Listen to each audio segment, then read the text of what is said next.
At 10 o'clock, a bomb threat on Broadway shuts down downtown Nashville. But everything is back open tonight. We're going to explain why. Plus, reckless driving turns to road rage, ending in gunfire. Now, police search for the suspect who shot a woman on the interstate. But up first tonight, a young woman is dead, hit by a truck while on a bike ride in Bellevue. Now we're hearing from someone who saw the aftermath of the crash. She tells our Sharon Danquah what she saw was heartbreaking. It happened just a few miles up the road from where I'm standing. A pickup driver crashed into a 23-year-old using this bike lane. I felt absolutely distraught.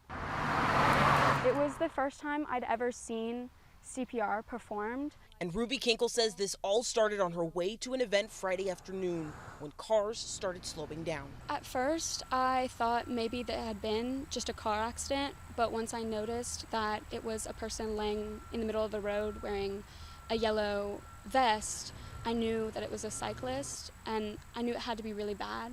The next thing she knew, a fire truck rushed in. The fire truck had pulled up and parked across, blocking the road so that people could not approach the scene, and they began to gather around her and perform CPR. It was very graphic, and I immediately was visibly upset. I immediately began crying. Police say two women were riding their bikes along Highway 100. It was around 5 p.m. when officers say the passenger side of a pickup truck hit one of the women, throwing her off of her bike and onto the road. There was a girl who was kneeling on the ground next to her and I guess crying and kind of yelling at her.